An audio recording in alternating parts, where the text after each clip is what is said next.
నమస్తే, welcome to BRK news. నేను మీ Madhu. Beyond the హెడ్లైన్స్కి స్వాగతం. షాబాద్ ఆరుగురు హత్య ఘటనలపై కాకరేపుతున్నటువంటి రాజకీయాలు, కాంగ్రెస్ హయాంలో లా అండ్ ఆర్డర్ పూర్తిగా ఫెయిల్ అయిందంటున్న విపక్షాలు, శాంతి భద్రత పరిరక్షణలో ప్రభుత్వం పూర్తి సక్సెస్ అంటున్న అధికార పక్షం, రాష్ట్రంలో వరుస హత్యలు అత్యాచారాలు కాంగ్రెస్ వైఫల్యానికి నిదర్శనం అంటున్న ప్రతిపక్షాలు, విపక్షాలు సోషల్ మీడియాలో పోస్టు పెడితే అరెస్టులు, సైకోలు తిరుగుతుంటే నిఘా లేదా అంటూ నిలదీత. మరోవైపు నేరగాళ్లు ఎంతటి వారైనా సరే రేవంత్ రెడ్డి సర్కార్లు తప్పించుకోలేరు. హత్యల ఘటనలపై విపక్షాలు శవరాజకీయాలు చేయడం దారుణం అంటున్న కాంగ్రెస్, శాంతి భద్రతల పరిరక్షణ కోసం ప్రభుత్వం పూర్తి స్వేచ్ఛ ఇచ్చింది.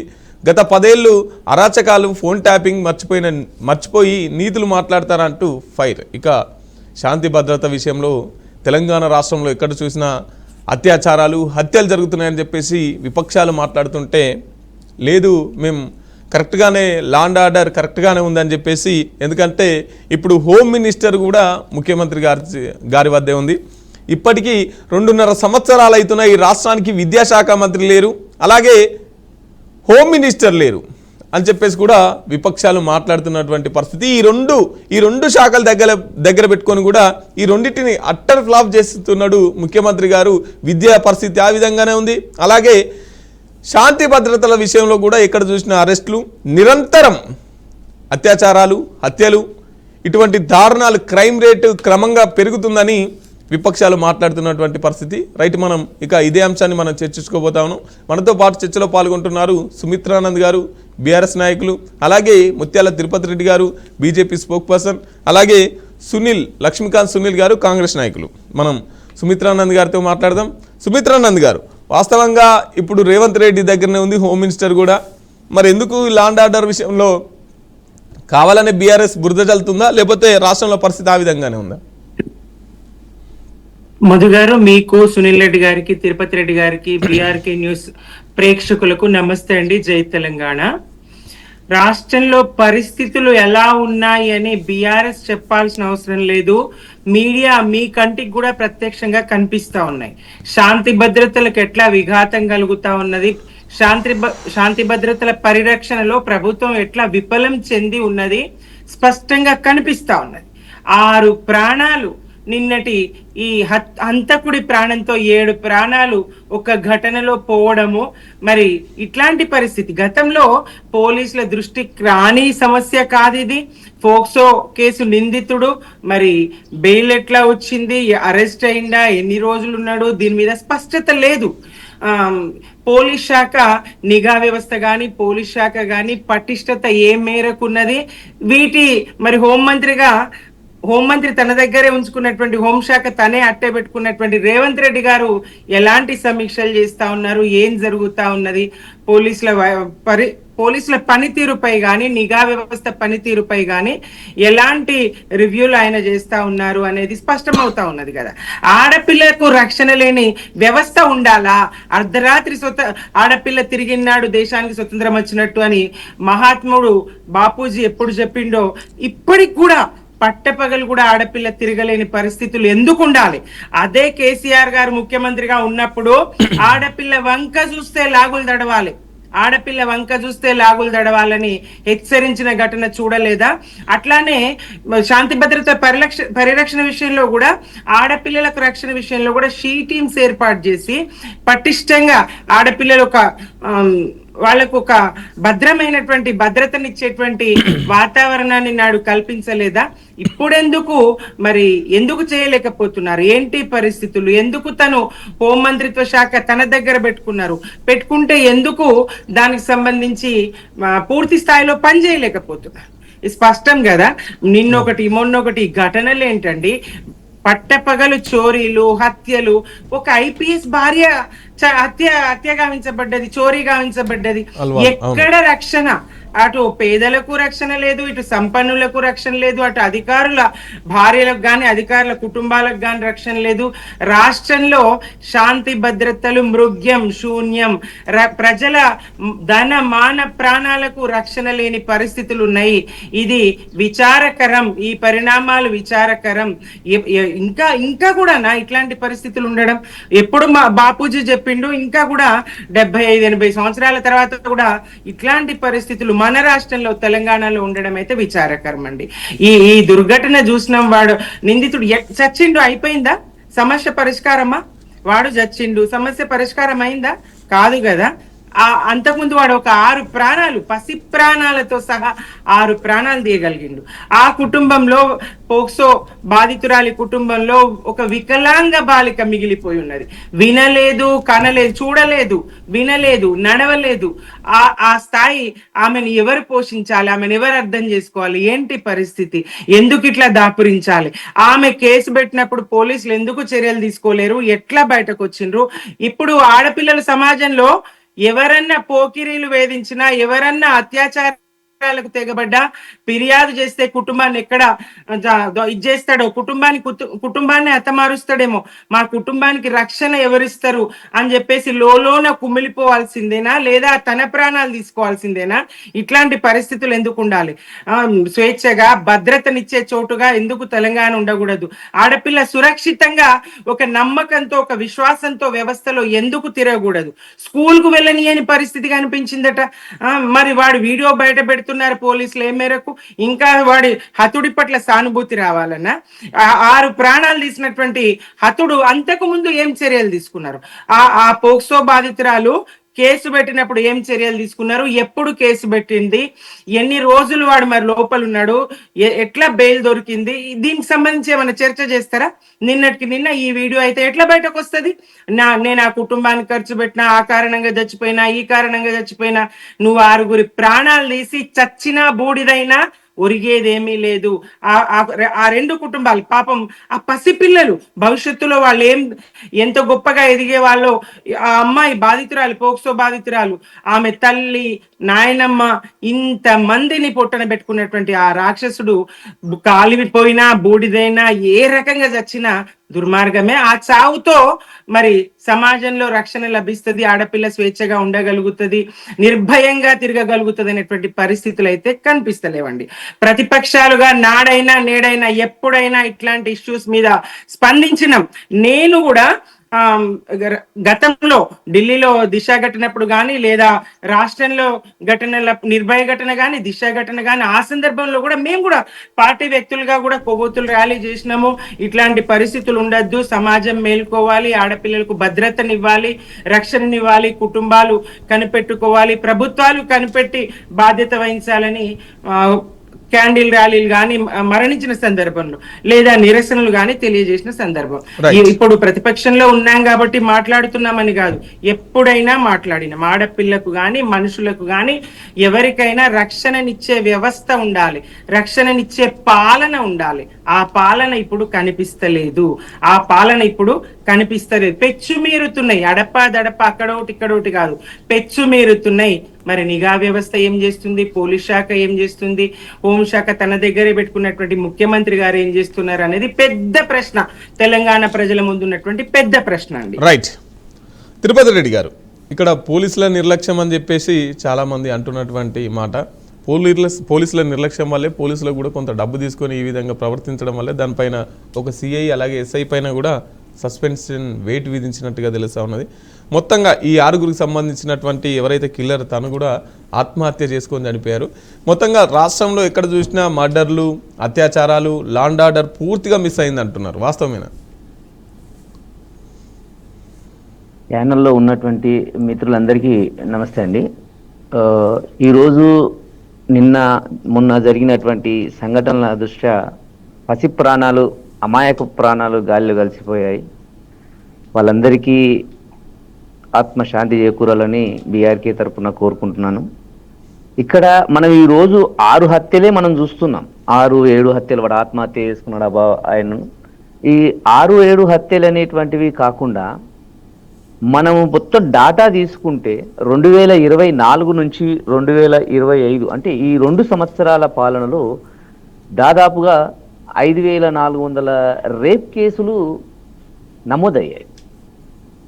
అందులో ఎన్ని రుజువయ్యాయి, ఎంతమందికి మనకు శిక్షలు పడ్డాయి అనేటువంటిది తెలియదు.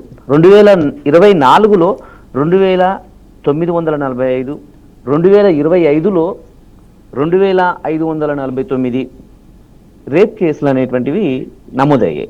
2024లో 856 హత్య కేసులు, 2025లో 781 హత్య కేసులు అనేటువంటిది నమోదయ్యాయి. మొత్తం దాదాపుగా 1637 హత్య కేసులు డాటా ప్రకారం, మన దగ్గర ఉన్న డాటా ప్రకారం నమోదయ్యాయి మన తెలంగాణ రాష్ట్రంలో. అంటే ఈ నమోదైనవి మాత్రమే, ఈ నమోదు కాకుండా పెద్ద మనుషులు కూర్చొని ఊర్లలో పంచాయతీలు దింపి అక్కడక్కడ లోకల్లో ఉన్నటువంటి కుల సంఘాలు పంచాయతీలు దింపినటువంటి చాలా ఉండొచ్చు ఇంకా మన కేసులు అయినటువంటివి. అంటే ఈ విధమైనటువంటి ధోరణి చూసుకుంటే ఎక్కడో దగ్గర వైఫల్యం అనేటువంటిది జరిగింది అనేటువంటిది సుస్పష్టంగా తయారైంది. ఒకటి, ముఖ్యమంత్రిగా ఉన్నటువంటి వ్యక్తి తన దగ్గర ఉన్నటువంటి విద్యాశాఖని కానీ, తన దగ్గర ఉన్నటువంటి మన హోంశాఖని కానీ ఇతరులకు ఎవరికైనా కేటాయిస్తే, అంటే హోంశాఖ అనేటువంటిది ముఖ్యమంత్రి తర్వాత అత్యంత పటిష్టంగా తీసుకునేటువంటిది హోంశాఖ. అతను దగ్గరనే పెట్టుకొని ఆ హోంశాఖకు సంబంధించిన బాధ్యతలు ఎవరికి ఇవ్వకుండా తను బిజీగా ఉంటాడు. ముఖ్యమంత్రి అనేటువంటి వ్యక్తి ఖచ్చితంగా కార్యక్రమాల్లో ప్రజలను కలవడంలో బిజీగా ఉండే అవకాశం ఉంది. కానీ దీనిపైన అసలు చర్చలు ఎక్కడున్నాయి, వీక్లీ మీటింగ్స్ ఎక్కడున్నాయి, దీనికి సంబంధించినటువంటి ఆథరైజేషన్లో ప్రతిరోజు రివ్యూ మీటింగ్స్ ఎక్కడున్నాయి, ఎవరు తీసుకుంటున్నారు? ముఖ్యమంత్రి గారు డైరెక్ట్గా సివి ఆనంద్ గారితో కలిసి తీసుకుంటున్నారా? ఎంతమంది తీసుకుంటున్నారు, ఎన్ని రోజులు తీసుకున్నారు అనేటువంటిది మనం లెక్క తెలవాలి. అంటే ఏదో నేను హోంమంత్రి నా దగ్గర పెట్టుకుంటే నా చుట్టూ పోలీసు వాళ్ళు ఉంటారు, ఎక్కడ మీటింగులు జరుగుతాయి అంటే వారానికి దాదాపుగా నేను గత 2 నెలల నుంచి చూస్తుంటే వారానికి 2 రోజులు ఖచ్చితంగా ఎక్కడో దగ్గర మీటింగ్స్ అనేటువంటివి పెడుతున్నారు ముఖ్యమంత్రి గారు. ఆ ముఖ్యమంత్రి గారు మీటింగ్స్ పెట్టడం వల్ల ఉన్నటువంటి ఆ ఏరియాలో ఉన్నటువంటి టోటల్, అంటే ఈరోజు ఫర్ ఎగ్జాంపుల్ పాలమూరులో రేపు మీటింగ్ ఉంది. అమర్ రాజా కంపెనీ అనేటువంటిది ఒకటి చిన్న ఓపెనింగ్ ఉంది. ఆ అమర్ రాజా కంపెనీ దగ్గరకు వస్తున్నాను సార్, దివిటిపల్లిలోనే ఉంది, నా సొంత ఊరు అది. మా ఊర్లో మొత్తం పోలీసు వాళ్ళే ఉన్నారు ఈరోజు. ఆ పోలీసు వాళ్ళు నా ఇంటి చుట్టుముట్టే తిరుగుతున్నారు, ఈడేమైనా చేస్తాడేమో మరి. అంటే వాళ్ళకు సంబంధించినటువంటి సామర్థ్యం మొత్తము ఆయన వస్తున్నందుకు అక్కడ ఖర్చు పెట్టవలసి వస్తుంది. వీళ్ళు వేరే దానిపైన దృష్టి పెట్టకుండా ఈ 2 నుంచి 3 రోజులు మొత్తం దృష్టి పెడితే వీళ్ళు హత్యలు జరుగుతున్నాయా, మనభంగాలు జరుగుతున్నాయా, పోయి పోలీసు వాళ్ళు ఆపుతారా సార్ అంటే వాళ్ళు ఆపడం కాదు, వాళ్ళని చూస్తే అనేటువంటిది ఒక భయం అనేటువంటిది జరుగుతుంది. వాళ్ళకు శిక్ష పడితే, ఇంకో విషయం చెప్తున్నాను, ఇప్పుడు మనకు 2024 కంటే ముందు కన్విక్షన్ రేట్ అనేటువంటిది, కన్విక్షన్ రేట్ అంటే నేరస్తులకు శిక్ష పడేటువంటి రేటు 2023లో 39% ఉంటే 2024లో 35% ఉంది. ఈ కన్విక్షన్ రేటును చూసుకొని వీళ్ళు ఏం చెప్తున్నారంటే నేరాలు, ఘోరాలు, హత్యలు, మానభంగాలు అనేటువంటిది తగ్గిపోయినాయని చెప్తున్నారు. నేనేమంటున్నానంటే నేరాల సంఖ్య 2023 కంటే 2024, 25లో పెరిగింది, శిక్ష పడే శాతం అనేటువంటిది తగ్గింది.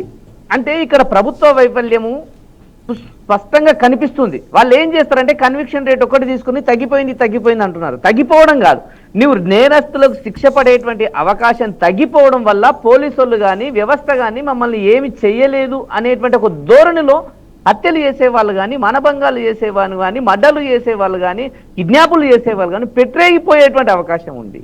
వెంటనే శిక్ష పడితే ఒక 2 నెలల్లో, ఒక 3 నెలల్లో శిక్ష పడ్డదనుకోండి, వాడిని చూస్తే భయం అనేటువంటిది కలుగుతుంది. దీనికి తోడు డ్రగ్స్, దీనికి తోడు ఈ విధమైనటువంటి పాలన జరిగితే రాబోయే కాలంలో తెలంగాణ రాష్ట్రంలో ఇంకా ఎక్కువగా ఇటువంటి సంఘటనలు జరిగే అవకాశం ఉంది.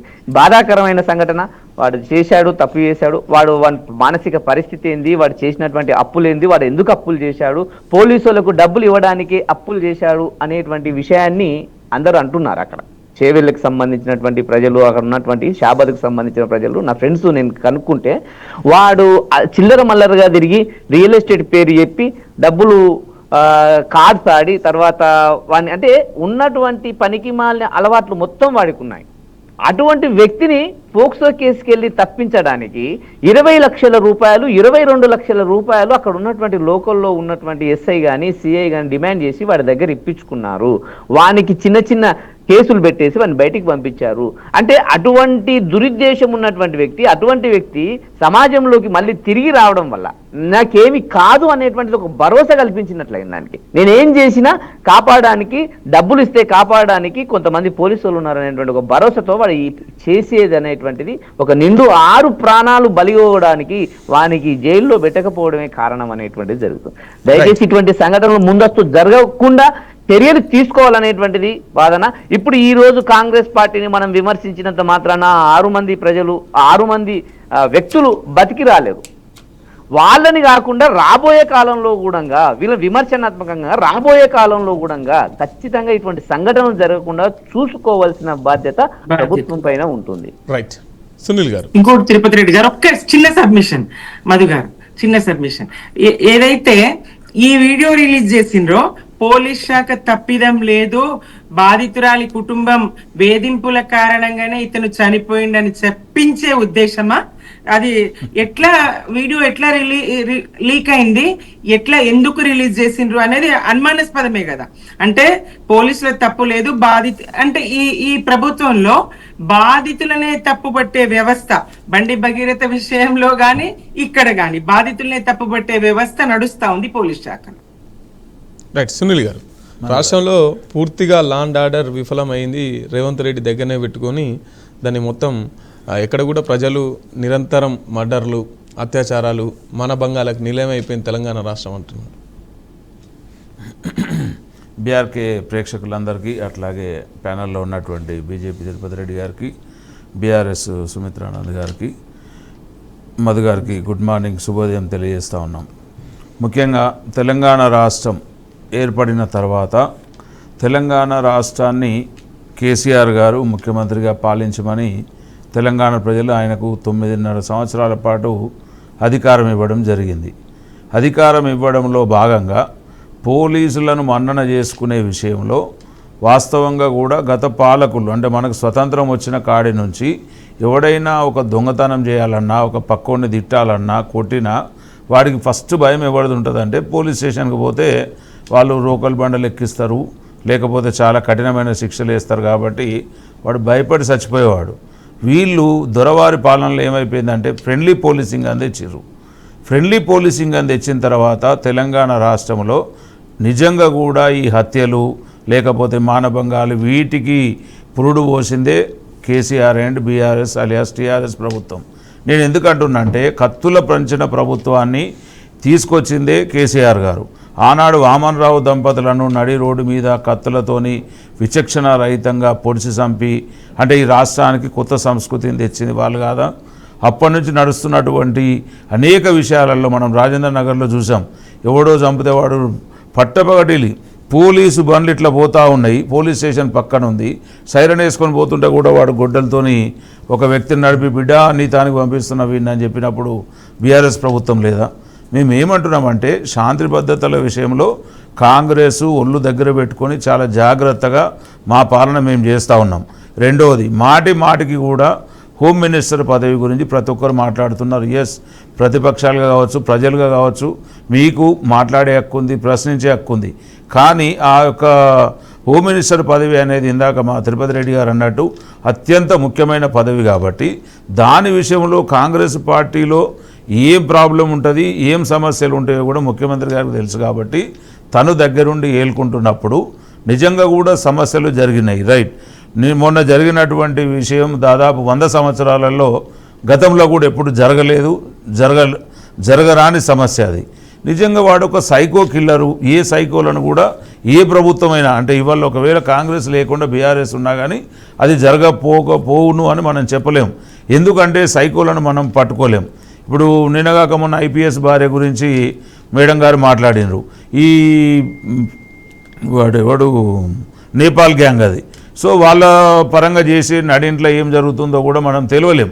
అంటే వాళ్ళు ఎట్లాంటి దొంగలు ఏ రకంగా వస్తున్నారనే దాని విషయంలో పోలీసు శాఖ చాలా కట్టడిదిట్టడిగానే ఉన్నప్పటికీ కూడా మనకున్నటువంటి జనాభా దృష్టి కావచ్చు, లేకపోతే కొన్ని విషయాలను మనం పసిగట్టే టైంలో కూడా దొంగ కావచ్చు, లేకపోతే లంగ కావచ్చు, దోపిడిదారుడు కావచ్చు, హంతకుడు కావచ్చు, ఏ రూపంలో ఎట్లా వస్తాడో కూడా పోలీసులు కనుక్కోలేని పరిస్థితి ఉంటుంది. అంటే ఎక్కడ కూడా జరుగుతూ ఉన్నాయి, జరిగినప్పుడు నిజంగా వాటిని ప్రతి ఒక్కరం ఖండిస్తాం తప్ప దాన్ని కూడా పార్టీని ముడిపెట్టి ముఖ్యమంత్రి సీటును ముడిపెట్టి లేకపోతే హోంశాఖ సరే ఇవాళ నిజంగా కూడా ఒక అడపదడప జరగకపోతే ఇవాళ మనము డేగకన్ను పహారతోని హైదరాబాద్లో పహార నడుస్తలేదా? ఇవన్నీ జరుగుతలేవా? ఇవాళ ఇదే మా తిరుపతి రెడ్డి గారు అంటున్నారు, ముఖ్యమంత్రి గారు ఒక ఓపెనింగ్ పోతుంటే ఇలా మోడీ గారు వస్తే బండి భగీరథ కేసు అంత సీరియస్ ఉన్నప్పటికీ కూడా దాన్ని పక్కన పెట్టి మోడీ గారికి మనం రక్షణ కల్పించాల్సిన పరిస్థితి ఏర్పడ్డది ఆనాడు హైదరాబాద్లో. అంటే ఈ ఫోక్సో కేసులో ఒక హోంశాఖ మంత్రి సహాయ శాఖ మంత్రి కొడుకు దానిలో ఇన్వాల్వ్ అయినప్పటికీ కూడా ఆయన ఒక రోజు పక్కన పెట్టి కూడా మోడీ గారికి ఇవ్వాల్సి వచ్చింది. దాని మీద కూడా ముఖ్యమంత్రి గారు వివరణ ఇవ్వడం అనేది జరిగింది. అంటే మేము ఏమంటున్నాం అంటే దయచేసి ఇవాళ ఇదే సుమిత్రానంద్ గారు వామన్ రావు దంపతులను హత్య చేసినప్పుడు బయటకు వచ్చి ఇట్లా మాట్లాడగలిగినరా? అంటే ఒక తోటి సహోదరిగా మేము ఏమంటున్నామంటే మనం పార్టీలతోని శవరాజకీయాలొద్దు. ఖచ్చితంగా మీ సూచనలు మీ సలహాలు కాంగ్రెస్ పార్టీకి ఇవ్వండి. ఖచ్చితంగా కూడా ఎక్కడ తప్పు జరుగుతుంది నిజంగా కూడా మేమే సిగ్గుపడతా ఉన్నాం. ఇలా ముఖ్యమంత్రి గారు కానీ డీజీపీ గారు కానీ ఆ దొంగలు ఎవడైతే ఉన్నాడో వాడు ఎస్ఐ కానీ సిఐ కానీ పోలీసు శాఖకే మచ్చ తెచ్చిండ్రు. అందుకే వెంటనే వాళ్ళని సస్పెండ్ చేసారు కదా, వాళ్ళని ఏమన్నా కాపాడే ప్రయత్నం చేసిండ్రా? ఎక్కడ ఎవడి తప్పు చేసినా కానీ ఏ విషయంలో కూడా కాంగ్రెస్ పార్టీ లేకపోతే ముఖ్యమంత్రి గారు కావచ్చు హోమ్ మినిస్టర్ హోదాలో కూడా వారిని ఇమ్మీడియట్గా ఆదేశాలు ఇచ్చి సస్పెండ్ చేయడం జరిగింది. వాళ్ళ కొమ్ము గాయడమో అంతకుని కాపాడిన వాళ్ళకు కొమ్ము కాస్తే కాంగ్రెస్ పార్టీకి ఏముంటుందండి? ఖచ్చితంగా కూడా శాంతి భద్రత విషయంలో కాంగ్రెస్ పార్టీ జాగ్రత్తగా ఉంది. అక్కడక్కడ ఇట్లాంటి శోచనీయమైన సంఘటనలు జరగడం చాలా బాధాకరం.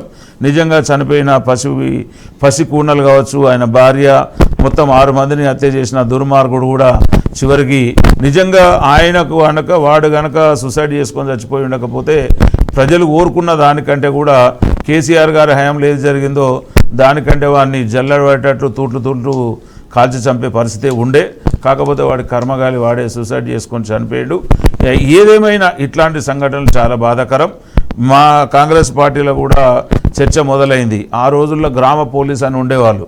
సో ఖచ్చితంగా ఇప్పటికీ కేవలం ఒక పేరు బోర్డే ఉంది తప్ప గ్రామాలలో కూడా పోలీసుల పర్యవేక్షణ అవసరం అని చెప్పేసి ఇప్పుడు ఈ సంఘటన గుర్తు చేసింది.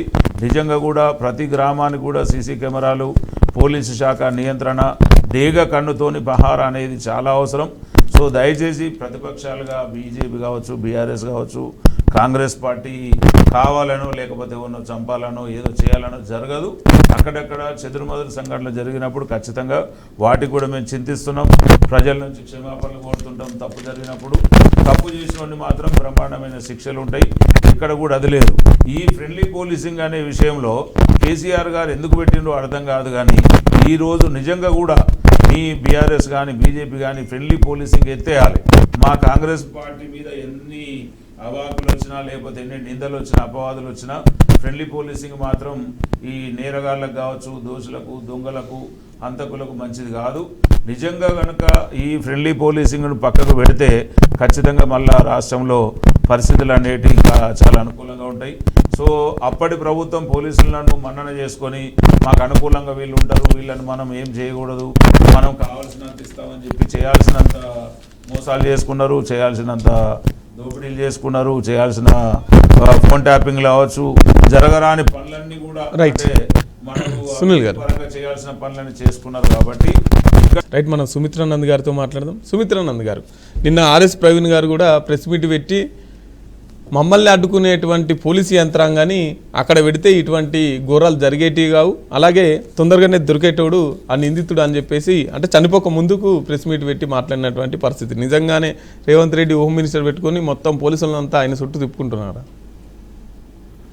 అదే కదా కనిపిస్తుంది. ఇందాక తిరుపతి రెడ్డి గారు స్పష్టం చేసిండ్రు కదా, ఈయన వారానికో సభ పూటకో సభ అన్నట్టు వ్యవహారం. అందులో ఆ సభలు బట్టి సాధించింది ఏం లేదు. ప్రతిపక్షాలను దూషించడం తప్ప ప్రజలకు పనికొచ్చే మాట ఒక్కటి చెప్పింది లేదు. రాజ్యాంగాన్ని, చట్టాలను మరి సీఎం స్థాయిలో ఉన్న వ్యక్తి రేవంత్ రెడ్డి గారే గౌరవించకుండా నెత్తుర్లు చల్లండి పంట పొలాలపై బలుపున్నది కొవ్వున్నది ఇట్లాంటి భాష మాట్లాడుతూ ఉంటే, చట్టాలు తనకు వర్తించవన్నట్టుగా మాట్లాడుతూ ఉంటే, ఇక సునీల్ గారు ఎట్లా మాట్లాడకుండా ఎట్లా మాట్లాడతారండి? భయం ఉండాలి పోలీసులంటే, 3rd డిగ్రీ ఉపయోగించాలి, రోకల్ బండలు ఎక్కించాలి, ఇది ఎక్కడి భాష అండి? చట్టాలు ఉన్నాయి కదా, కోర్టులు ఉన్నాయి కదా, పోలీసులు చట్టాలను చేతిలోకి తీసుకుంటే అప్పుడు మాత్రం న్యాయం జరుగుతుందని ఏంటి? అప్పుడు మాత్రం న్యాయం జరుగుతుందని ఏంటి నమ్మకం? ఇప్పుడు ఆ సైకో కిల్లర్ కూడా బెయిల్ ఇచ్చింది రేవంత్ రెడ్డి గారు కాదు కదా, చట్టమే కదా, కోర్టే కదా. దానికి చేసిండ్రు ఎట్లాంటి సెక్షన్లు పెట్టిండ్రు? పోలీసుల మీద బాధ్యత లేదా? సెక్షన్లు ఎట్లాంటివి పెట్టిండ్రు? 3rd డిగ్రీ ఉపయోగించడం ఒక్కటే కాదు, డబ్బులు తీసుకొని 3rd డిగ్రీ కూడా ఉపయోగించరు. ఆ లెక్కన అంటే కేవలం 3rd డిగ్రీ ఉపయోగించడం వల్ల పోలీసులు అంటే భయం ఉండడం వల్ల ఉపయోగించాలండి. పోలీస్ శాఖ అనేది అది కదా, చట్ట ప్రకారంగా లేదండి. ఎక్కడ ఏ చట్టంలో రాసింది ఉన్నది? ఏ రాజ్యాంగంలో రాసింది ఉన్నది? పోలీసులంటే భయం అని, పోలీసులంటే రక్షణ, పోలీసులంటే శాంతి భద్రత అది ఇవ్వాలి కదా. నిర్భయంగా పోలీసులకు చెప్పుకోగలగాలి బాధితులు. చెప్తే పోలీసుల నుంచే ఇబ్బంది, చెప్తే పోలీసుల నుంచే ప్రమాదం అనేటువంటి వాతావరణం ఉండాలా? నిజంగా లంచగొండి పోలీసులు అయితే మరి నిన్నటి ఇష్యూలోనే భయం ఎట్లా ఉంటుందండి? 3rd డిగ్రీ ఎట్లా ఉపయోగిస్తారు? ఇది సమంజసం కాదు. మీ మాట తీరైనా, రేవంత్ రెడ్డి గారి మాట తీరైనా, సాక్షాత్తు ముఖ్యమంత్రి గారు ఎట్లా మాట్లాడుతూ ఉంటే వాళ్ళ లీడర్లు ఎట్లా మాట్లాడకుండా ఉంటారండి? ఆవు చేలో మేస్తే దూడలు ఒడ్డున మేస్తాయా, గట్టు మీద మేస్తాయా?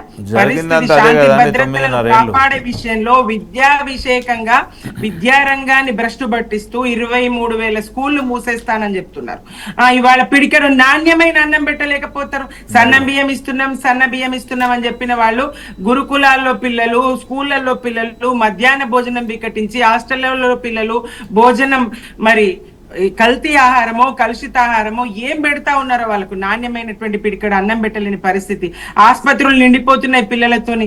ఏం చేతనైతుందండి ఆయన దగ్గర? 3 ముఖ్యమంత్రి గారు, హోంమంత్రి గారు, మరి నగరపాలక మంత్రి గారు, అన్ని శాఖలు ఆయన దగ్గర పెట్టుకొని ఏ విషయంలో కూడా ఆయన తన బాధ్యతల్ని సంపూర్ణంగా నిర్వర్తిస్తలేడు. ఎంతసేపు ప్రతిపక్ష బీఆర్ఎస్ ను ఆడిపోసుకోవడానికి, ప్రతిపక్ష బీఆర్ఎస్ మీద నిందలు మోపడానికి, ఫోన్ ట్యాపింగ్ అని మరోటని మీరు చర్చలో తీసుకొచ్చిండ్రు కాబట్టి చెప్తున్నా. ఏదండి ఏం చేయగలిగిన? వెంటనే చర్లపల్లిలో జైలు కడతాం. ఉంటే కదా నేరం, ఉంటే కదా. ఇప్పుడు జరగట్లేదా? కోమటిరెడ్డి వెంకటరెడ్డి గారు చెప్తా ఉన్నారు తన ఫోన్ ట్యాప్ అయిందని. ఇప్పుడు పోలీస్ శాఖ, రక్షణ వ్యవస్థ, నిఘా వ్యవస్థ, ఇంటెలిజెన్స్ నిరంతరం చేసే ప్రక్రియ, శాంతి భద్రతలను కాపాడే విషయంలో చేసే ప్రక్రియ. ఎవరైతే రాజ్యాంగేతర శక్తులు రేవంత్ రెడ్డి లాగా ఓటుకు నోటు ఆ రకంగానే దొరికిన అనేటువంటి భయం ఆయన, ప్రభుత్వాలకు భద్రత లేదు, ప్రభుత్వాలను కూల్చే కుట్రలు జరుగుతున్నాయన్నప్పుడు పోలీస్ శాఖ ఎందుకు, నిఘా వ్యవస్థ ఎందుకు స్పందిస్తుంది? ఇట్లాంటి వాళ్ళు దోషులు ఎవరైతే ఉన్నారో, నేరస్తులు ఎవరైతే ఉన్నారో, నేరపూరితమైన ఆలోచనలు, కుట్రలు, కుతంత్రాలు చేసే వాళ్ళు ఎవరైతే ఉన్నారో వాళ్ళ పట్ల తప్పకుండా శాంతి భద్రతలకు విఘాతం కలిగించే సంఘ విద్రోహక శక్తుల పట్ల పోలీస్ శాఖ గాని, నిఘా వ్యవస్థ గాని ఫోన్ ట్యాపింగ్ చేస్తుంది. అనాదిగా కొనసాగుతున్నదే, ఇప్పుడు కూడా జరుగుతూనే ఉన్నది. మంత్రులు, ఎమ్మెల్యేల ఫోన్లు కూడా ఇప్పటికి కూడా ట్యాపింగ్ అయితేనే ఉన్నాయి. వాళ్ళ మాటలే వింటున్నాం. నా ఫోన్ ట్యాపింగ్ అయింది అని ప్రస్తుతం మంత్రులు, ఎమ్మెల్యేలు మాట్లాడుతున్న తీరు కూడా చూస్తున్నాం. ఈ కేవలం బురద జల్లడానికి తప్ప ఇందులో విషయం ఏం లేదు. రేవంత్ రెడ్డి గారు పాలన మీద దృష్టి పెడితే మిగిలిన ఈ 2.5 సంవత్సరాల్లో 1 సంవత్సరం ఎన్నికల మీదనే పోతుంది. ఇప్పుడే నాకు ఇజ్జత్ ఇస్తలేరు, నా మాట ఎవరు వింటలేరు అని చెప్తున్నాడు. ఆ చివరి సంవత్సరం అయితే ఇక అసలు ఇజ్జత్ ఇచ్చే మాటనే ఉండదు. మరి రేవంత్ రెడ్డి గారు ఇప్పటికైనా ప్రజల్లో కాస్త మంచి చోటు తగ్గించుకోవడానికి ప్రయత్నం చేయండి. ముఖ్యమంత్రిగా మీ పేరు గుర్తుపెట్టుకునే ప్రయత్నం చేయండి. ఇదే సూచన అండి బీఆర్కే. ఏ ఛానల్ ద్వారా చెప్పినా ప్రజలకు మంచి చేయండి. ప్రతిపక్షంగా మమ్మల్ని దూషిస్తారా, ఏం చేస్తారా, ఇయ్యండి. కాళేశ్వరం నీళ్ళు ఇవ్వండి, పంపులు ఎత్తండి. అక్కడ ఇంజనీర్లు మాట్లాడితే సంబంధం లేని ఇంజనీర్లు, వాళ్ళు కాళేశ్వరంలో ఆ ప్రాజెక్ట్ లో పనిచేసిన వాళ్ళు కాదు, ఎప్పుడో 2007లో రిటైర్ అయిన ఇంజనీర్లను పట్టుకొని మిమ్మల్ని జైలు లేకనని మాట్లాడతారు. అంటే జైలు అంటారు, అంటే హత్యలు అంటారు, అంటే రక్తం అంటారు. ఇదేం భాష? గుడ్డలు ఇప్పదీసి ఉరికిచ్చి కొడతా అంటారు, పేగులు తీసి మెడలేసుకుంటా అంటారు, గుడ్లు వీకి గోళీలు ఆడుతా అంటారు. చట్టాలను గౌరవించని, రాజ్యాంగాన్ని గౌరవించని ముఖ్యమంత్రి గారు ఉండడం రాష్ట్రానికి విచారకరం అండి నిజంగా పరిణామాలు. మరి కాంగ్రెస్ కి ఎట్లా మింగబడుతున్నాయో, ఎందుకు అగ్రనేతలు చెప్పలేకపోతున్నారో, ముఖ్యమంత్రి రేవంత్ రెడ్డి గారి తీరు మార్చుకోవాల్సిన అవసరం ఉన్నది. పార్టీ అన్న మార్చాల్సిన అవసరం ఉన్నది. రైతులకు ఇబ్బంది లేకుండా సాగునీరు, తాగడానికి ఇబ్బంది లేకుండా తాగునీటి ఎద్దడి లేకుండా మరి చూసుకోవాల్సిన బాధ్యత రేవంత్ రెడ్డి గారి మీద ఉన్నదండి. రైట్. తిరుపతి రెడ్డి గారు, మీరు అసలు చాలా అద్భుతంగా విశ్లేషిస్తారు. ఎందుకు అత్యాచారాలు జరుగుతున్నాయి, ఎందుకు పెరిగిపోతున్నాయి, ఎందుకు క్రైమ్ రేటు పెరుగుతున్నది, శిక్షలు తగ్గుతున్నాయి, అసలు ముఖ్యంగా ఒక 6గురిని చంపి తన సైకోయిజాన్ని, తన పగను తీర్చుకోవాల్సినటువంటి పరిస్థితిలోకి ఎందుకోసమని ఈ రాష్ట్రంలో యువత వెళ్ళిపోతుంది అంటారు? తిరుపతి రెడ్డి గారు. ఒకటి సార్ వినిపిస్తుందా? వినిపిస్తుందండి. ఓకే సార్, ఇప్పుడు ఒకటి మనిషిగా ఆలోచించడం అనేటువంటిది ఉదయం ఓ తీరుగా ఆలోచిస్తున్నాడు, సాయంత్రం ఓ తీరుగా ఆలోచిస్తున్నాడు. ఎందుకు ఈ మాట అంటున్నానంటే, ఈ యొక్క ఎన్డీపీసీ అనేటువంటిది ఇచ్చిన రిపోర్ట్ ప్రకారము మనం చూసుకుంటే గంజాయి అనేటువంటిది 30.36%, 30.36% పెంచింది. అంటే ఈ యొక్క 2024-25 మధ్యలో ఎన్డీపీసీకి రిపోర్టుకు సంబంధించి పెరిగింది. అంటే గంజాయి అనేటువంటిది, మత్తు పదార్థాల వినియోగం అనేటువంటిది పెరిగింది. ఈ మత్తు పదార్థాల వినియోగంతో ఏదైనా సరే హత్య కానీ, అత్యాచారాలు కానీ, ఆత్మహత్యలు కానీ, లేక ఇతరులను దూషించడం కానీ జరుగుతున్నటువంటి సంఘటనలు చూస్తే, వాడు మద్యం సేవించిన తర్వాత, మత్తు పదార్థాలు తీసుకున్న తర్వాత ఇటువంటి రకమైన సంఘటనలకు పాల్పడుతున్నాడు అనేటువంటిది మనం గుర్తించాల్సిన అవసరం ఉంది. ఎక్కడైనా సరే 2014 నుంచి 2023 వరకు, అంటే బీఆర్ఎస్ హయాంలో పెరిగినటువంటి వైన్ షాపుల సంఖ్య, ఇప్పుడున్నటువంటి వైన్ షాపుల సంఖ్య, 2014 కంటే ముందు 1600 వైన్ షాపులు ఉండేటువంటి తెలంగాణ రాష్ట్రంలో, ఉమ్మడి ఆంధ్రప్రదేశ్ ఉన్నప్పుడు కేవలం 1600 నుంచి 1650 చిల్లర ఉండేటివి. 2014 నుంచి 2015 వరకు 2114 వైన్ షాపులు పెరిగాయి. 2015 నుంచి 2019 వరకు 2216 వైన్ షాపులు వచ్చినాయి. 2019 నుంచి 2026 మధ్యలో 2620 వైన్ షాపులు తెలంగాణ రాష్ట్రంలో ఉన్నాయి. అంటే రాబడి పెరిగిందా, వినియోగదారులు పెరిగారా, జనాభా పెరిగిందా, ఏ లెక్కన ఈ వైన్ షాపులు ఎక్కడ పడితే అక్కడ పెంచడం అనేటువంటిది జరిగింది. రెండవది, వైన్ షాపులు అనేటువంటిది మండల కేంద్రానికి జనాభా ప్రాతిపదికన పెద్ద పెద్ద గ్రామాల్లో లేక పట్టణానికి సంబంధించిన దాంట్లో వైన్ షాపులు అనేటువంటివి ఉంటాయి. కానీ అద్భుతమైన విషయం, తెలంగాణ రాష్ట్రంలో బెల్ట్ షాపులము ఖచ్చితంగా మేము గ్రామాల్లో మూసివేయిస్తామనేటువంటిది ఎన్నికల్లో ప్రతి ఎమ్మెల్యే చెప్పినటువంటి మాటలు నేను విన్నాను స్వయంగా. కాంగ్రెస్ ఇప్పుడున్నటువంటి ఎమ్మెల్యేగా పోటీ చేస్తున్నప్పుడు, ఈవెందో ముఖ్యమంత్రి గారు కూడా అక్కడక్కడ నేను గ్రామాల్లో ఉన్నటువంటి బెల్ట్ షాపులను బంద్ చేయిస్తాను అనేటువంటి ఒక హామీ ఇచ్చాడు. అద్భుతమైన విషయం ఏంటంటే 2024 నుంచి 2025-26 మధ్యలో ఉన్నటువంటి బెల్ట్ షాపుల సంఖ్య 39,000 అండి. ప్రస్తుతానికి నడుస్తున్నటువంటి బెల్ట్ షాపుల సంఖ్య ఎవరి లెక్క ప్రకారం అంటే అధికారిక లెక్కల ప్రకారమే 39,000 బెల్ట్ షాపులు ఉన్నాయి. 12,728 గ్రామ పంచాయతీలు ఉంటే 39,000 బెల్ట్ షాపులు ఉన్నాయి. ఇది కేవలం గ్రామ పంచాయతీలకు సంబంధించిందండి. మళ్ళీ 2-3 జిల్లాలు మనకు హైదరాబాదు, మల్కాజ్గిరి, మేడ్చల్కు సంబంధించినటువంటి నగరపాలక సంస్థల్లో అసలు గ్రామాలు లేవు. ఇందులో ఉన్నది అలాగ మళ్ళీ కేవలం గ్రామ స్థాయిలో ఉన్నటువంటి బెల్ట్ షాపుల లెక్క 39,000 అండి. అంటే ప్రతి గ్రామంలో సగటున దాదాపుగా 2 నుంచి 3 వరకు బెల్ట్ షాపులు నడుస్తున్నాయి. అంటే అందుబాటులో మద్యం ఉండడము, వీళ్ళు బానిస కావడము, ఎప్పుడు పడితే రాత్రి 10 దాటిన తర్వాత వైన్ షాపులు అనేటువంటిది మూస్తారు. కానీ గ్రామంలో ఎప్పుడు పడితే అప్పుడు రాత్రి 12 గంటలకు కానీ, రాత్రి 1కి కానీ, మధ్యరాత్రి కానీ వైన్ షాపులు, బెల్ట్ షాపులు ఉండడం వల్ల అతనికి అందుబాటులో ఉండేటువంటి అవకాశం, ఆ యువత చెడిపోవడానికి అవకాశం ఉంది. ఇటువంటి సంఘటనను బేరీజ్ చేసుకుని ఇది హత్యల గురించి కానీ, ఆయన ఏదో సైకో దానికి సంబంధించి దీని గురించి నేను మాట్లాడట్లేదు. కేవలం మన యువత అనేటువంటిది పెడిదారి పట్టడానికి కారణము దీనికి సంబంధించి మత్తు పదార్థాలు అనేటువంటివి వాటిని ప్రోత్సహిస్తున్నాయి అనే కోణంలో మాట్లాడుతున్నాను. ఈ ప్రోత్సాహన అనేటువంటిది గ్రామాల్లో వైన్ షాపులు ఉండడము, ఎక్కడ పడితే ముబ్బడిగా వైన్ ఎక్కడ పడితే అక్కడ దొరకడము, వైన్ షాపులు బార్లు 11-12 గంటల దాకా తెరుచుకొని ఉండడము, అంటే ఎప్పుడు పడితే అప్పుడు దొరికినప్పుడు వాని మానసిక పరిస్థితి ఏమైతుందంటే వాడు తాగిన తర్వాత ఏం చేస్తాడో అర్థం కానటువంటి పరిస్థితి. ఇటువంటి దానికి మనము దీనిపైన కూడా దృష్టి పెట్టి ఈ మత్తు పదార్థాల పైన, గంజాయి పైన కానీ రకరకాలైనటువంటి సింథటిక్ పదార్థాలు కూడా ఉంటాయి కొన్ని, వాటిపైన దృష్టి పెట్టి వాటిని కట్టడి చేయాల్సిన అవసరం ఉంది. గ్రామ స్థాయిలో ఉన్నటువంటి కానీ వైన్ షాపులలో కానీ టైం ప్రకారం ఓపెన్ చేసి టైం ప్రకారం క్లోజ్ చేయడానికి పోలీస్ శాఖకు పూర్తిగా వాళ్ళకి అధికారాలకు ఇవ్వాల్సిన అవసరం ఉంది. వాళ్ళని రాజకీయ నాయకుల ఒత్తిడితోనే, అంటే వాళ్ళ నిజంగా ఇక్కడ పోలీసులను మెచ్చుకోవాల్సిన విషయం ఏంటంటే రాజకీయ నాయకుల ఒత్తిడి లేకుండా ఉంటే వాళ్ళ ప్రతాపం అనేటువంటిది, ఎవరైనా సరే కాకి డ్రెస్ వేసుకున్న తర్వాత జనాలకు సేవ చేయాలని, జనాలకు ఏదో ఒకటి చేయాలనే ఉద్దేశంతోనే వాడు ప్రజాసేవలోకి వస్తాడు. వాడు కుటుంబాన్ని పోషించుకుంటూ చేయాలనే ఆలోచన అయితే ఖచ్చితంగా ఉంటుంది. 90% చేయాలని 10% అటు ఇటుగా ఉండొచ్చు. అందులో కూడా 90% పోలీసులో వ్యవస్థలో ఉన్నటువంటి వాళ్ళు చేయాలనే ఆలోచన ఉంటుంది. కానీ చిన్న చోటమోట లీడర్ల కానుంచి ఎమ్మెల్యే స్థాయి కానుంచి మంత్రి స్థాయి కానుంచి ముఖ్యమంత్రి స్థాయి వరకు వాళ్ళని ఒత్తి పెట్టడము, వాళ్ళకు ఫోన్లు రావడం అనేటువంటిది అసలు అసహించుకోవాల్సిన విషయం. నిజంగా రాజకీయ వ్యవస్థని పోలీస్ వ్యవస్థని వేరు చేసి చూసామనుకోండి, పోలీస్ వ్యవస్థ అనేటువంటిది ఖచ్చితంగా నిక్కచ్చిగా పనిచేసే వ్యవస్థ. ఖచ్చితంగా వాళ్ళకు అధికారాలు ఇస్తే మాత్రం ఖచ్చితంగా ఇటువంటి సంఘటనలు తక్కువగా జరిగేటువంటి సంఘటనలు జరగడానికి ముందే వాళ్ళేమి బ్రహ్మజ్ఞానం వాళ్ళకి ఏం లేదు, వాళ్ళు పోయి ఆపడానికి ఏం లేదు. కానీ వాళ్ళకి ఇచ్చినటువంటి అధికారాలను ఇస్తే ఖచ్చితంగా వాళ్ళు తగ్గించేటువంటి అవకాశం ఉంది, తగ్గేటువంటి అవకాశం ఉంది. ఇటువంటి అధికారాలను రేవంత్ రెడ్డి గారు పోలీస్ శాఖకు అప్పచెప్పాలని, పోలీస్ శాఖను కూడా అంటే తనకు వీలు కానటువంటి పరిస్థితులలో వేరే వాళ్ళకి అప్పచెప్పి రివ్యూ మీటింగ్లు కానీ రకరకాలైనటువంటి మీటింగ్స్ కానీ చేయాల్సిన అవసరం ఉంటుంది. దాన్ని కూడా చూడాల్సిన అవసరం ఉందని నా యొక్క భావన. రైట్.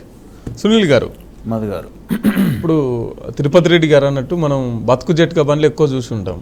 నా మొగుడు మంచోడు కానీ తాగితేనే మమ్మల్ని ఇట్లా చేస్తాడని చెప్పేసి ఇట్లా విచ్చలవిడిగా వైన్ షాపులు, బార్లు, విచ్చలవిడిగా గంజాయి పెరుగుతున్నప్పుడు మనిషి తన స్పృహను కోల్పోయి ఆ మత్తులో ఉండి ఇటువంటి దారుణాలు జరుగుతున్నాయిగా, ముందుగా కట్టడి చేయాల్సింది వీటిని కదా.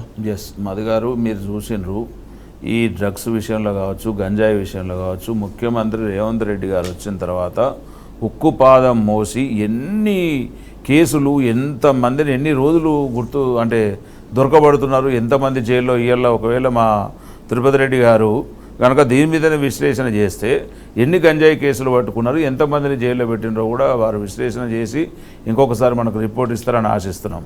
రెండవది, ఇవాళ హోంమంత్రి గారు గురించి నేను మా అక్క లైన్లో ఉన్నారో లేదో, సుమిత్రక్క పెద్ద మనిషి, నేను ఒక మాట చెప్పదలుచుకున్నా, ఆమెను అడగదలుచుకుంటున్నాం. నిజంగా ఇదే వామన్ రావు దంపతులను నడి రోడ్డు మీద కత్తితో నరికి చంపినప్పుడు సాక్షాత్తు దానికి సంబంధం ఉన్న అప్పటి శాసనసభ్యుడు పుట్టా మధును కాపాడింది బీఆర్ఎస్, టీఆర్ఎస్, కేసీఆర్ అవునా కాదా? అంటే వాళ్ళు హత్యలను ప్రోత్సహించి దోషులను కాపాడారు. ఆనాడు ముఖ్యమంత్రి ఉన్నాడు, హోంమంత్రి ఉన్నాడు. ఇదే ఇవల్ల ముఖ్యమంత్రి గారి దగ్గర హోంశాఖ పెట్టుకుంటే కూడా ఇవాళ అక్కడ జరిగినటువంటి 6 హత్యల కేసులలో వెంటనే సిఐని, ఎస్ఐని విధుల నుంచి తప్పించడం జరిగింది. ఇవాళ హోంమంత్రి లేకపోయినా కానీ కూడా ముఖ్యమంత్రి గారు బాధ్యత నిర్వహిస్తలేనట్ట బీఆర్ఎస్ పార్టీకి, మా సుమిత్ర ఆనంద్ గారికి తెలియాలి. సో మేము ఏమంటున్నామంటే ఏదైతే ఇప్పుడు ఈ హత్యల పరంపర జరుగుతూ ఉందో, ఈ ముఖ్యమంత్రి గారు తెలంగాణ రాష్ట్రానికి కొత్త ముఖ్యమంత్రిగా కేసీఆర్ గారు ఎప్పుడైతే ప్రమాణ స్వీకారం చేసినారో ఎవరు వాడమన్నాడండి ఫ్రెండ్లీ పోలీసింగ్ అని? రైట్, మీరు ఫ్రెండ్లీ పోలీసింగ్ వాడినరు, మీకు నచ్చితే ఫ్రెండ్లీ పోలీసింగ్, నచ్చపోతే అదే నేరేళ్ల ఘటనలో 3rd డిగ్రీ. మరి ఈనాడు ముఖ్యమంత్రి గారి హయాంలో ఒక్క 3rd డిగ్రీ జరిగిందా? అంటే మీకు అనుకూలమైతే ఒకటి, అననుకూలమైతే ఒకటి. ఆనాడు అదే రాజేంద్ర నగర్లో ఒక సైకోగాడు వచ్చి నా కొడుకుని చంపినా అని చెప్పి వాడిని నడి రోడ్డు మీద పచ్చడి కట్టెలు కొట్టినట్టు కొట్టి వాడిని చంపేస్తే ఆ పక్కనే పోలీసుల బండి పోతుంటే మరి వాళ్ళను సస్పెండ్ చేయగలిగిరా? అదే వామన్ రావు గారి హత్య చేసినప్పుడు ఆ లోకల్ పోలీసులను వాళ్ళని సస్పెండ్ చేయగలిగిరా? అంటే ఇక్కడ మనం చేస్తున్న నిబద్ధత ఇంపార్టెంటు. ఖచ్చితంగా కూడా మేము బాధ్యత కలిగిన ప్రభుత్వం, మీలాగా బీఆర్ఎస్ ప్రభుత్వంలాగా బాధ్యత లేని ప్రభుత్వం కాదు. నచ్చుతో ఒక తీరు, నచ్చకపోతే ఒక తీరు ఉండే వ్యక్తులం కాదు. ఎవడైనా తాట తీస్తారు. ముఖ్యమంత్రి గారు ఆదేశాలు ఉన్నాయి. పోలీస్ శాఖ కూడా చాలా ఒళ్ళు దగ్గర పెట్టుకొని పనిచేస్తూ ఉంది. ఎక్కడన్నా ఎవరన్నా కొంచెం బరిదెగించి లంచాలకో, ఇక్కడ 2 విషయాలు ఉంటాయి మధు గారు. ఇప్పుడు నిందితుడు వస్తాడు, బాధితుడు వస్తాడు. ఇక్కడ కొన్ని జాగాలలో ఏం జరుగుతూ ఉందంటే ఎవడో ఒకడు గడ్డి తిన్న పోలీసు వాళ్ళు కొంతమంది ఉంటారు కదా, ఈ నిందితుడిని ప్రాబ్లం చేసుకోరా బాబు అంటే బాధితుడిని కూడా పక్కదారి పట్టించేసి ఆ నిందితుడిని రెచ్చగొట్టి బాధితుడి మీద కేసులు పెట్టడం, ఇట్లాంటి కొన్ని జరుగుతూ ఉన్నాయి. జరగట్లేదని చెప్పట్లే. సో ఈ విషయంలో కూడా నిజంగా పోలీస్ శాఖ కన్ను తెరిచి పై అధికారులు ఎప్పుడు కూడా కింద పోలీస్ స్టేషన్ల మీద ఎప్పటికప్పుడు నిఘా ఉంటే తప్ప ఇట్లాంటివి తప్పవు. రెండవది, ఇప్పుడు తిరుపతి రెడ్డి అన్నగారు అన్నట్టు నిజంగా కూడా ఈ మత్తులో యువత అనేది ప్రవాహంలో కొట్టుకపోతూ ఉంది. దీనికి అనేక కారణాలు ఉంటాయి. ఎవరిని సొంత సమస్య అనుకుంటుంది, దాన్ని మనం ఎవరిని ఇంట్లోకి కూడా పోయి అరే బాబు ఇది కాదురా అని చెప్పే హక్కు లేదు, వాడు వినే ప్రసక్తి లేదు. కాకపోతే దీన్ని మనం ప్రివెన్షన్ చేయగలుగుతాం.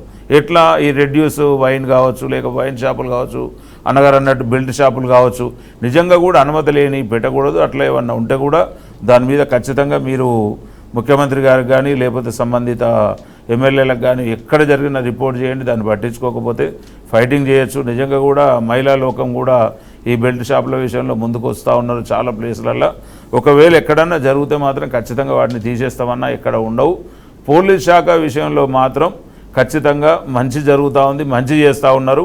ఇలా ఒకవేళ హోంమంత్రిగా మనం కొత్త వాళ్ళని పెట్టినా కానీ వ్యవహారం చూసేదంతా డీజీపీలు, డిఐజీలు, ఏసీపీలు వీళ్ళే కాబట్టి ఖచ్చితంగా వారందరికీ కూడా ముఖ్యమంత్రి గారి నుంచి చాలా బలమైన ఆదేశాలు ఉన్నాయి. 24 గంటలు వాడిని పట్టుకోండి అని చెప్పి ఆదేశాలు ఇచ్చారు. ఏ ముఖ్యమంత్రి ఇచ్చారండి? వరకు జరిగిన అనేక సంఘటనలు ఉన్నాయి. నేను చాలా డేటా తీసుకున్నా కానీ మర్చిపోయాను. ఇంకా అవన్నీ చెప్తే అరే వాళ్ళు తెలివి తక్కువ వాళ్ళనే మీకు అధికారం ఇచ్చారు పోయి వాళ్ళ ముచ్చట్లు ఎందుకు అంటారని చెప్పి తేలేదు. వాస్తవంగా కూడా మేమేమంటున్నాం అంటే ప్రజలను కాపాడే బాధ్యత మాకు అప్పచెప్పారు. ప్రజాప్రభుత్వాన్ని మాకు అప్పచెప్పారు. ప్రజలే ముఖ్యం. ప్రజాస్వామ్యంలో ప్రజలే దేవుళ్ళు. ఖచ్చితంగా వారికి ఏ బాధ వచ్చినా, ఏ అన్యాయం జరిగినా, ఏ నష్టం జరిగినా పోలీస్ శాఖ ముందుంటుంది, ముఖ్యమంత్రి గారు, ప్రభుత్వం ఉన్నది. తెలంగాణలో ఖచ్చితంగా ఇట్లాంటి సంఘటనలు పునరావృతం కాకుండా గ్రామాల్లో కూడా అనేకమైనటువంటి అవేర్నెస్ చేయాల్సిన అవసరం ఉంది. నిజంగా కూడా వాడు సైకో అంత కామ పిశాచి కాబట్టి వాడు ఏదో చేయాలనుకొని చేసి నిజంగా రాష్ట్రంలో ఒక మర్చిపోలేని సంఘటనలు చేసి వాడు తనుజాలించుకున్న దరిద్రుని గురించి మనం మాట్లాడడం కూడా మంచిది కాదు. సరే, జరిగిన దాన్ని మనమైతే అన్నగారు ఇందాక అన్నట్టు వాళ్ళను మనం ఏం చేసినా తక్కువే. వాళ్ళ ప్రాణాలకు, వాళ్ళ ఆత్మలకు శాంతి చేకూరాలి తప్ప మనం ఏం చేయలేం. ప్రభుత్వ పరంగా వెంటనే అక్కడి కలెక్టర్ గారు వెళ్ళి వాళ్ళకి ఆమెకు కావాల్సినటువంటి ఎవరైతే బాధితురాలు ఉన్నారో తను అనాథగా విడవబడ్డదో ఆమెకు డబుల్ బెడ్రూమ్ కానీ, లేకపోతే పని చేయగలిగితే ప్రభుత్వ ఉద్యోగం కానీ, లేకపోతే ఆమెకు ఆర్థిక సాయం కానీ, ఇక్కడ కూడా ప్రభుత్వం మదిగారు ప్రజాస్వామ్యంలో ప్రజలు ఎన్నుకొని ప్రజాప్రభుత్వంగా పేరు పొందినప్పుడు ఇక్కడ కూడా మేము పక్కదారి పట్టాల్సిన అవసరం లేదు, తప్పు చేయాల్సిన అవసరం లేదు. కాంగ్రెస్ పార్టీకి చాలా బాధ్యత ఉంది. కాంగ్రెస్ పార్టీ ఇవాళ రేవంత్ రెడ్డి గారు ముఖ్యమంత్రిగా ఉన్నప్పటికీ కూడా రేవంత్ రెడ్డి గారి మీద కూడా వాచింగ్ ఉంటుంది, అధిష్టానం ఉంది. ఖచ్చితంగా ప్రజలే మా అధిష్టానం కాబట్టి ఖచ్చితంగా ప్రజలకు తల వంచి పనిచేసే ప్రభుత్వం కాంగ్రెస్ పార్టీ.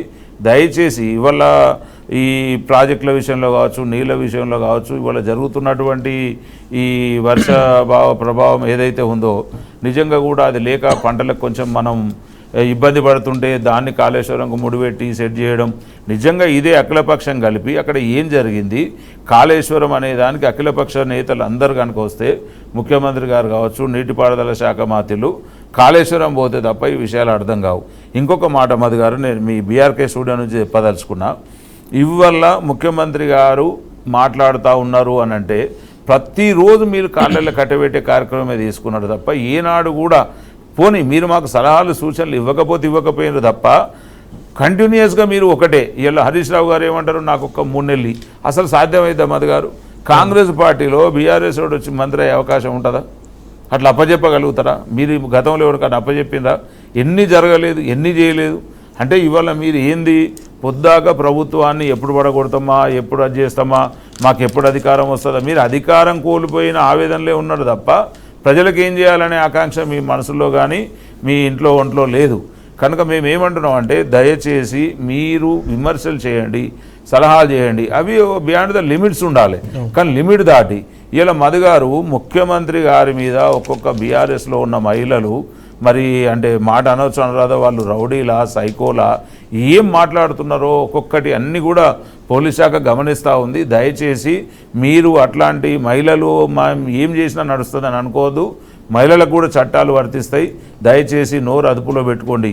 అస్సలు అసభ్య పదజాలం ఎట్లా అంటే, నేను ఇందాక వస్తుంటే కార్లో చూస్తూ ఉంటే ఒక మంత్రి గారి మీద, ముఖ్యమంత్రి గారి మీద సాక్షాత్ ఆమె చేస్తూ ఉన్నటువంటి ఆ రీల్స్ చేస్తే మేము హీరోయిన్లం అవుతాం అనుకుంటున్నారా, ఏమనుకుంటున్నారో అర్థం కావట్లేదు. మహిళా సోదరులు దయచేసి మీరు బియాండ్ ద లిమిట్సే ఉండాలి. మీకు ఫ్యామిలీలు ఉంటాయి, ఇవాళ చూస్తూనే ఉన్నారు.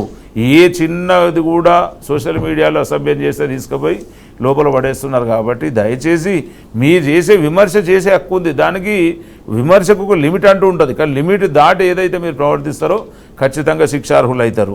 రెండవది, ముఖ్యమంత్రి గారు కూడా మాటల్లో భాషలో అంటున్నారు కదా, ఖచ్చితంగా కూడా ఆయన మాట్లాడే ప్రతి మాటకు వివరణ ఇస్తూ ఉన్నారు.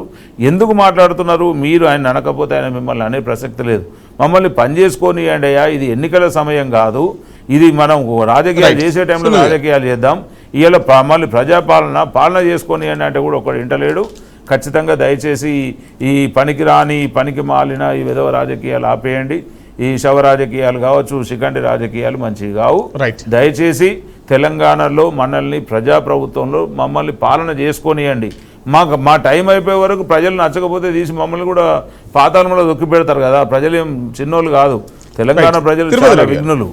రైట్. తిరుపతి రెడ్డి గారు, ఇటువంటి అత్యాచారాలు, హత్యలు ఆగాలంటే మీరిచ్చే సలహా ఏంటి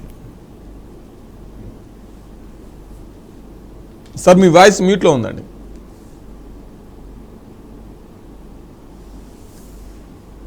దీనికి రకరకాల కారణాలు ఉంటాయండి. ఏ ప్రభుత్వం వచ్చినా ఏమొచ్చినా వాళ్ళకి సంబంధించినటువంటి దాంట్లో వాళ్ళు ఎవరైతే ఒక హత్య చేయాలని అనుకున్నాడో, ఒక సైకో ఉన్నాడో, వాడు లేకపోతే వానికి ఉన్నటువంటి ఆర్థిక పరిస్థితుల వల్ల వాడు తాగుబోతుగా మారి గంజాయికి బానిసైనటువంటి వ్యక్తులని ప్రభుత్వం గుర్తించి వాళ్ళని జైలు వేయాలనేటువంటిది ఇక్కడ అసాధ్యం. వాస్తవానికి చెప్పాలంటే జరుగుతాయి, సంఘటనలు జరుగుతాయి.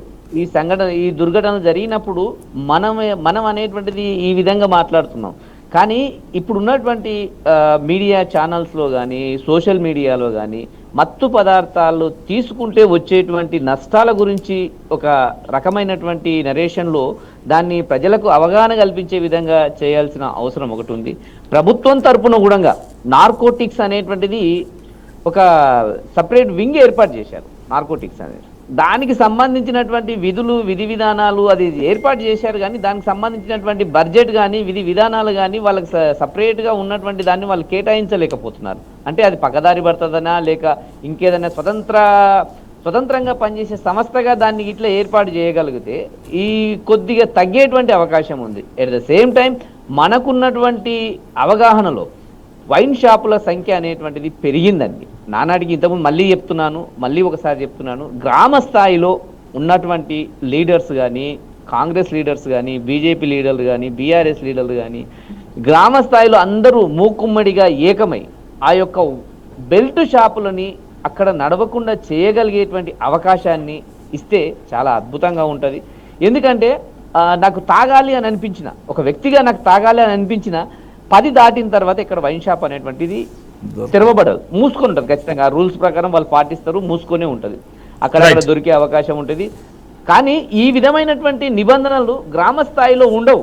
వాడు బెల్ట్ షాప్లో 12 గంటలకు ఓపెన్ చేసినా డోర్ కొడితే 12 గంటలకు ఇస్తున్నాడు, 1కి ఇస్తున్నాడు.